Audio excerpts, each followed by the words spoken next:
Hey there folks, hope everyone's staying safe and all your families are managed to stay safe.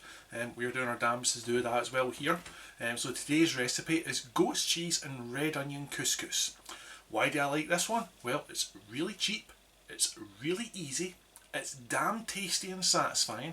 What else can you ask for from a meal? So let's crack on and do this.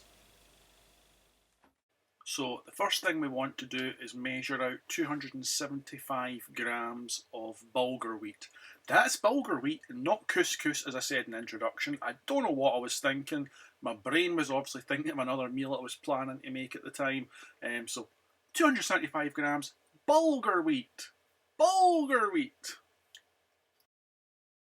We can then move on and prepare a jug with our stock cubes in it. These OXO stock cubes that I'm using, 190 millilitres of water per stock cube. As we're looking for 750 mils of stock, that means we need 4 stock cubes here. And now that our stock cubes are all broken up, we're going to move on and prepare our red onion. So the first thing we do is take the top off our onion and then half it, and then all we're going to do is thinly slice it along the edges. Remove any outer skin that you don't like the look of, otherwise just press on. Now, as you'll see here, I'm wearing a glove. That's because I keep trying to chop my fingers off, so I wear non-cut, non-slip type gloves, and that way it just protects the fingers. I've actually taken to wear them on both hands, but in this video here I'm just wearing it on my left hand because that's where the knife point was. But I've since then picked the knife up by the blade, so again that wasn't clever, so I wear them on both hands now when I'm chopping, but that's probably because my knives are so damn sharp that it's better to be safe than sorry. And now that our onion is set aside, we can go on and prepare the goat's cheese. So get yourself a block of 200 grams of firm goat's cheese. You can use softer goat's cheese, but the firmer just gives a nicer mouth feel. Softer goat's cheese gives a different sort of taste and texture. Both work, I just prefer the firm. So chop it into cubes, just dice it up, because it's then easier to take and crumble it in your fingers, I find, rather than trying to crumble your entire block. So we're just cutting down long strips, and then we're going to turn our block around and we're going to cut in the other direction, leaving us with crumbleable, was that a word? It is now, crumbleable cubes. Next, measure out 100 ml of passata or tomato juice. Both work equally well, but I prefer the passata for a couple of reasons. It's more concentrate, so it is that little bit stronger in flavour, but it's also much easier to store because you can store your passata by freezing it into blocks and then bring out what you need. And don't do what I just did, with spill your tomato juice all over your counter, because that was just daft. So you can use either, but my preference leans into using a passata for the reasons I just outlined.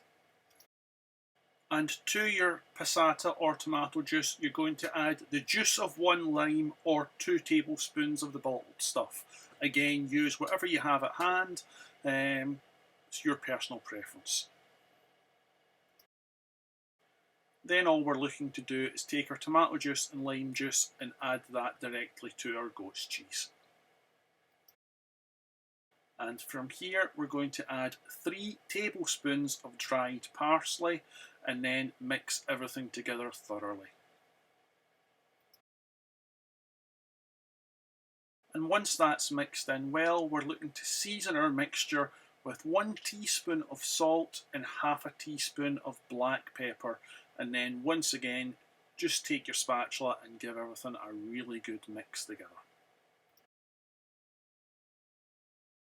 And the last of our prep work before we start cooking is just to add 1 tablespoon of olive oil. Again, once it's in there, mix it all up. The nice thing with this meal is you can make this part in the morning and then sit it in your fridge and leave it all day until you're ready to cook your main meal at night. And that way you've got an awful lot of your prep work already done for your evening meal.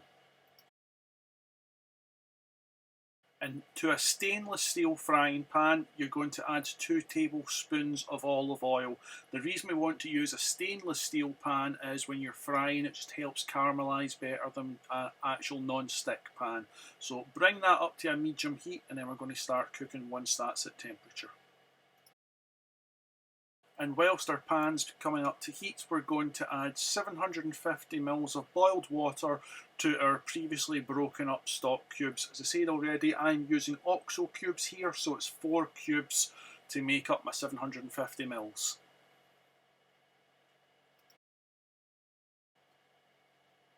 Add that stock to a relatively small pan and bring it to the boil. Once it's at the boil, we're going to add our bulgur wheat to the pan. And once the bulgur wheat has been added, we wish to cook this for 7 minutes at a low heat. Now what you need to do is stir this quite often, because otherwise your bulgur wheat does want to stick to the bottom of the pan, and we don't want that. We don't want to waste our food. We've spent a bit of time prepping this, we want it nice, we don't want any wastage, so make sure you stir it periodically. Not all the time, but reasonably amount as you're cooking this one down. And by now our oil in our frying pan should be at temperature. I'm just demonstrating here how you check by just putting one little bit of onion in, and if you see that sizzle happening, you're at temperature. And we're going to cook this now for 8 minutes. We're looking to get the onion nice and translucent, nice and soft, at a gentle heat. Don't need to be burning through them here, just a nice gentle heat for about 8 minutes or thereabouts, just to get that translucent texture to them. And once I've cooked the bulgur wheat for 7 minutes, you can see a lot of the water's been absorbed by now. Keep stirring it, then remove it from the heat, and we're going to cover that and we're going to set that aside for 8 minutes. And once your bulgur wheat is off the heat with the lid on and sat aside, your onions should be there or thereabouts ready. If they're not, cooking for another minute or so, but once they're done, take them off the heat, and we're going to add them to our goat's cheese, passata, blah blah blah parsley mixture.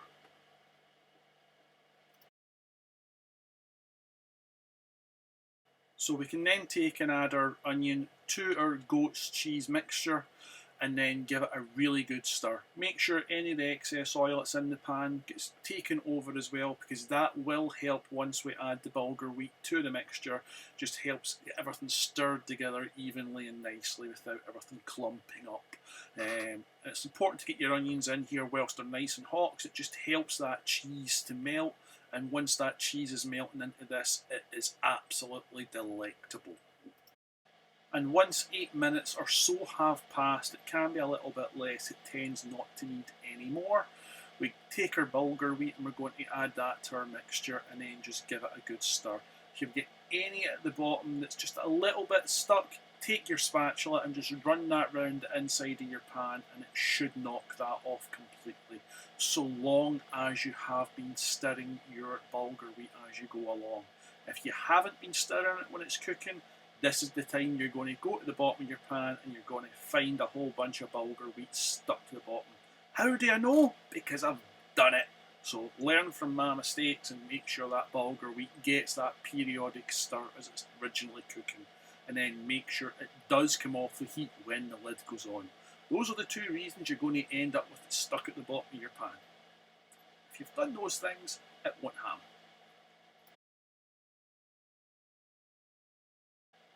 It's then just a simple matter of serving up before we get to tuck in. So enjoy.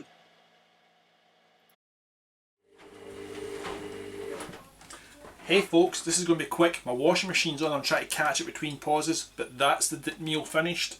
And get a bit of onion as well.